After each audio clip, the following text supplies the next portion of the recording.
Hey guys, and today I have these braided nails for you. I've been wanting to try this technique for years, but I've never got around to doing it. So I finally decided that I've been putting it off long enough and I had to do it.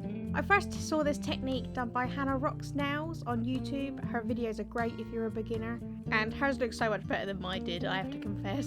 But I still think they came out pretty well. Since this was a fishtail braid nail art design, I wanted to keep with the mermaid theme and chose a light blue, a mint green and a soft purple polishes. I chose these three polishes from Barry M's Jelly High Shine range because I knew that they dried relatively quickly and they self-leveled quite well. So first we want to create a long thin decal strips. So to do this I used a plastic sandwich bag and painted a stripe of the polish for each colour. If you have a nail art mat that lets you make decals, then you can use that instead if you want of the sandwich bag. So once you've applied that polish to the sandwich bag or mat, you just let it dry. I waited about an hour, so that's why I chose the polishes I knew dried quite quickly. You don't want to be waiting all day for your decals to dry. Once the decals were drying, I applied 2 coats of the mint polish to all of my nails.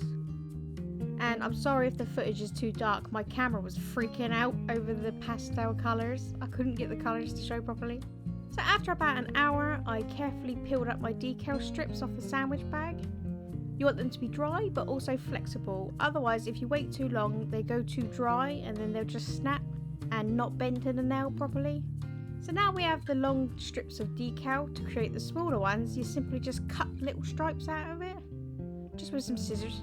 And I kept cutting until I had loads of little strips. Note to self though, from experience, I wouldn't let your decals sit close together like I did in this shot, otherwise they just stick together. Now to apply the strips to my nail, I used a thin brush and a sticky base coat, and I painted a diagonal line across my nail from the tip to the edge. And ignore the black crusty bits in the base coat, I forgot to properly clean my nail art brush, it's just black acrylic paint stuck in there. And then I carefully placed a purple decal strip diagonally where I applied that base coat. So next I did the same by painting a strip in the opposite direction with base coat. And then I applied a blue strip over the top. And you want them to overlap, that you're creating this braided pattern.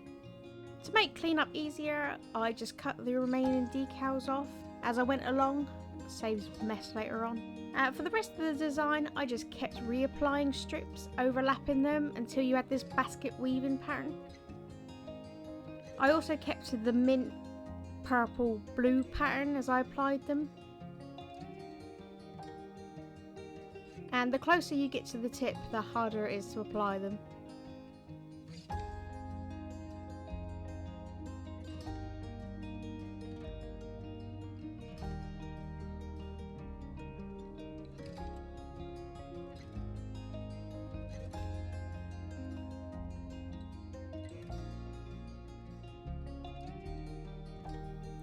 When you get to the tip, you want to make sure that the decals are wrapped safely around the tip of the nail. You don't want them peeling off. And to seal the edges and the tips of the nails, and also to clean up any mess, I use the brush dipped in acetone. And really the acetone just seals those decals to the nail, and you really want to seal it under the tip. And then once I was happy, I applied a layer of glossy top coat. And there you go, my braided nails. So I did the ring finger off camera and it looks different because I applied the diagonal strips at a slightly smaller angle, meaning I could get more strips on the nail. But I think it actually looks better in the middle finger, the more wider pieces. For the index and pinky fingers, I just left the mint green because it took so much time to do these braided nails and I could not be bothered to do any more. I planned on doing the whole hand, but it took too long. So a note, if you're going to try this yourself, then do it as like an accent nail or something, because you'll spend all day doing it otherwise. But if you want to, it's fine, it's up to you. Thank you so much for watching. If you like this video, give it a huge thumbs up and leave a comment below. And subscribe would be good. Thanks so much for watching. Bye!